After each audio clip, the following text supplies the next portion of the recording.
Olá pessoal, tô aqui multiplicada para a gente falar do nosso tema de aula, que é o crescimento populacional. Hoje nós vamos abordar as teorias demográficas, beleza?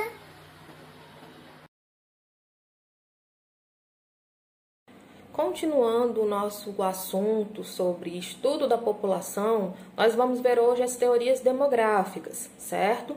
A própria demografia, o estudo da população, vai surgir com referência num dos teóricos do estudo da população, que foi Malthus.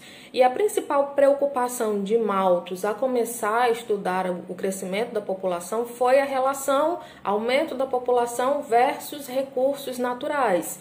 E em sua teoria ele dizia que se a população continuasse a crescer dessa mesma forma, em pouco tempo não haveriam recursos naturais para suprir as necessidades da população. Segundo a teoria dele, a população crescia numa PG, geometricamente, e os recursos eles tinham uma capacidade de se reproduzir em uma PA, uma progressão aritmética, ou seja, a população se reproduz mais rápido do que a capacidade de produzir alimentos. A teoria malthusiana vai servir de referência para as outras teorias demográficas que vão surgir, certo? Duas teorias principais. A teoria que vai adaptar alguns pontos da teoria de Malthus, que são as teorias de pensamento neo-malthusiano, e a teoria crítica ou reformista, que vai criticar tanto os neo-malthusianos como a própria teoria malthusiana, a primeira teoria criada por Malthus, até porque o contexto em que nós vivemos se modificou em função da Revolução Industrial, da Revolução Verde.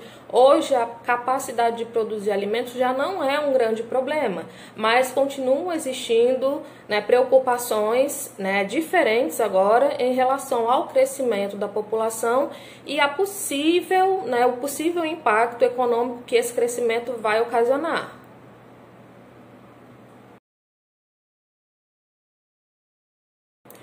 Os teóricos neo-malthusianos, eles vão concordar com alguns pontos da teoria malthusiana, identificando que sim, o crescimento populacional continua sendo um problema, principalmente nos países pobres, subdesenvolvidos. Só que eles fazem a relação não considerando a questão da produção de alimentos, mas sim a ideia de que quanto mais pobres e quanto mais esses pobres se reproduzem, mais a gente vai ter o aumento da pobreza, certo? Então, segundo esses teóricos, eles orientam que os países investam em controle de natalidade, em programas de informação, de distribuição de contraceptivos e que, de certa forma, controlem o crescimento da população para que possa existir um desenvolvimento econômico com base nesse controle.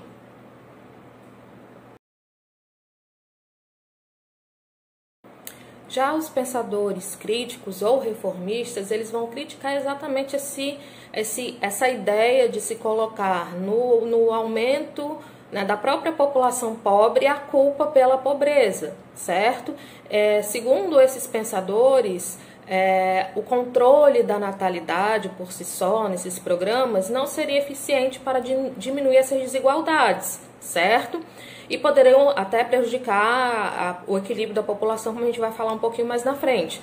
Mas que se investir na educação, em melhor qualidade de vida, acesso à informação, naturalmente a população teria a tendência a diminuir a quantidade de filhos, a natalidade, como por exemplo é o que acontece hoje nos países da Europa, que tem um nível de acesso à informação mais avançado e naturalmente tendem a ter menos filhos.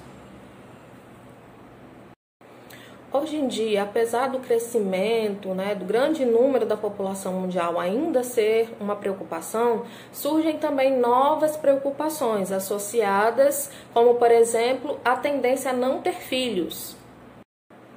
Já em alguns países que passaram por um controle de natalidade bem rigoroso, seguindo o ideal neo-malthusiano, também aconteceram alguns desequilíbrios populacionais, como por exemplo na China com a política do filho único. Então, se os casais, principalmente na zona rural da China, tinham só a possibilidade de ter um filho, existia a preferência por um filho homem, até por questões culturais, né, do patriarcado, né, de levar adiante o nome da família. Então,